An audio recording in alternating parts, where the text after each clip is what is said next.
Lakers lost to the Rockets without LeBron. Something or nothing? Bruh, it's absolutely something. I have been saying this as a Lakers fan, as a LeBron fan. There you go. I have been saying that I'm worried. Slick, Marcellus. Yes. I'm worried. I remember 2014, I get to Philly. I had a Mercedes-Benz at the time. What kind? And the cold weather S500, okay? But it was all black with the black rims and the black tint. Don't get me started, okay? Out. But the cold weather, if y'all know, it ain't good for the Benz, right? So every day I would walk to my car, my battery would be low, and I crank it. But it would turn over. I crank it. Was it used? But it would turn over. Nah. Oh. But then finally, Marcellus, one day I walk up to the Benz and see, I couldn't get it to turn over. What everybody's doing for the Lakers is betting that LeBron is going to get it started, right? Ooh. He's betting that LeBron is going to get the car to turn over. When the playoffs come, LeBron's going to get the car to turn over. But what if he doesn't? What if LeBron tries to crank the Lakers engine and it stops? And that's the fear I have, because the Lakers, even without LeBron, even with LeBron, worst three-point shooting percentage of any LeBron-led team ever. See, the Lakers are expecting that, whoa, it's just going to turn. Oh, Tristan told me yesterday, Tristan Thompson, NBA champion Tristan Thompson said, don't worry, LeBron, when he's right, he'll pick the whole thing up. It is something. These losses are something, because the playoffs will be here before we know it. What is it? 2 weeks from 2 days from now, playoffs finna kick off. I'm waiting for the Lakers to get this engine going, because I'm worried. Ooh, I'm worried with you too, big dog. I wish I knew you when you were still active in the league, because I would have told you not to buy that damn Benz. Like I'm going to tell you right now, stop betting on the Lakers. They have two issues right now, and it's the confidence LeBron doesn't have in his supporting pieces outside of AD. And let's just be real, it's some of that junior side eye looking at LeBron like, LeBron, you ain't been the same since we came back to the bubble either, Mrs. Savannah maybe. We'll get to that later. But let's talk about the team as a whole since they've been in the bubble, to expound on what my boy Acho talked about. Let's look at the bubble's worst in terms of what the Lakers are. Points per game, last. That doesn't look like NBA championship worthy. Offensive rating, last. That's repetitive. Field goal percentage, last. Damn it. Why y'all keep saying last to me? 3-point percentage, as you just said, last. Oh, here we go. All right. Y'all foul us. Guess what we're going to be? Second to last in terms of free throw percentage. This team right now, to Slick Rick's point on yesterday's show, even LeBron is starting to make bubble-related excuses. I watched you guys as I was sitting there recovering from my lipo. I was watching here Slick Rick say, man, LeBron's out here saying, you know what? I've never been in a bubble in August playing through a pandemic.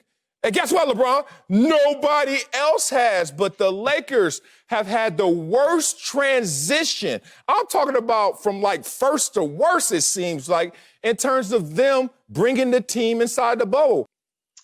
Yeah, I'm going to focus in on one thing and one thing only, and that's Anthony Davis. Okay. This was his opportunity to demonstrate, look, you're Robin in most cases. You get an opportunity to show that you're Batman. And he failed. And we've only seen him serve as Batman once before this season, where he played without LeBron against a quality team. I'm not going to count the Golden State game. It was against Denver. You know what they did?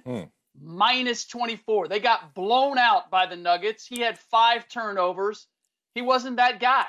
And I know there's a lot of people out there, Lakers fans in particular, who are going to say, AD doesn't have to be the best player. He can be the second best player. That's what LeBron James is for. This is a top-heavy team, and if we're talking about winning championships. We're not talking about getting to the second round or any of the other things that AD had done previously or putting up numbers. It's about winning a championship. And somewhere along the line, if the Lakers are to win a championship, then Anthony Davis is going to have to be the best player for the Lakers and the best player on the floor. And I have yet to see that. Now, I would normally, I could dismiss this result in the big picture, because I will tell you, this team is built for LeBron James. It's not necessarily built for Anthony Davis. But you know what was built for Anthony Davis? This game was built for Anthony Davis.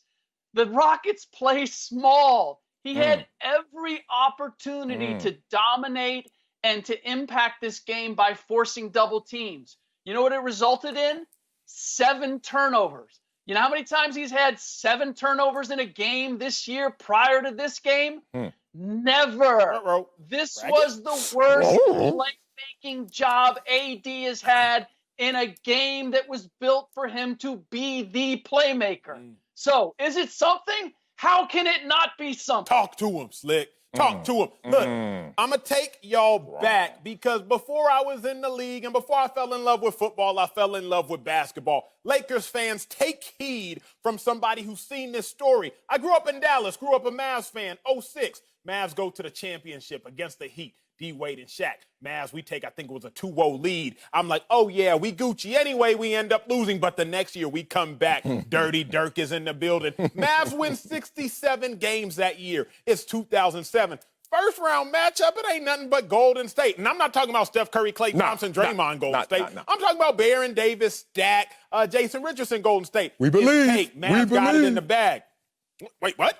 Mavs lose first round to the Warriors? See, the Lakers this year, they're more than likely, if you've been watching, Paul, they finna get them Blazers in the first round. Dame Dollar Blazers, CJ McCollum Blazers, and peep this.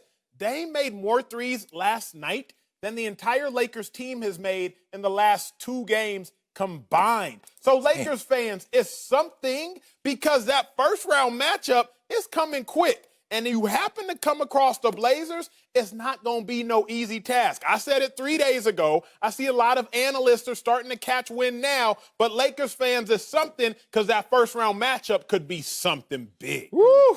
Man, let me just keep going. I mean, if we're going to just drive this nail home. Drive it home. Drive it all the way home. Let's get on LeBron. You wanted to focus on AD? I want to focus on LeBron. LeBron, when you're sitting on the sidelines as an active player, one of the best players on the team, obviously LeBron is the best player, you always give dap to everybody before that game. You're like, I'm off today, but hey, what a good one. All right, go get it. Go do your thing, boy. And then LeBron sitting there, mask on, watching these guys go out there and play, losing confidence by the second. 8 shot attempts by your Robin when they're playing small ball, the Houston Rockets are. You're watching Anthony Davis shoot only 8 times. You're like, what is going on? Okay, mental note that he's not ready to ever be a Batman in this situation. So the question all season long for the Lakers has been, what they gonna do if LeBron is not full LeBron? We're starting to see a lot of that. Here's some more things. What if LeBron is not full LeBron? Forget AD, just LeBron in the bubble. 6 fewer points per game, 4 fewer assists. His field goal percentages went down 7%. And his three-point shooting is at 27%, season low. So LeBron's not even being the same, let alone the pieces around him. So when I look at a team that has to go through potentially the Blazers, as Acho just said, that backcourt, Lillard, McCollum. And then, if you advance, how about the Houston Rockets, that backcourt, Westbrook and Harden. And no Avery Bradley, y'all. Y'all think I'm so biased with the Clippers? No, I watch all these teams. And you're going to put KCP, who is the 3rd worst in terms of pick and roll defending in the NFL, on NBA. In NBA, Lillard, McCollum, Harden, or Russell Westbrook. A lot of issues for Frank Vogel to fix right now.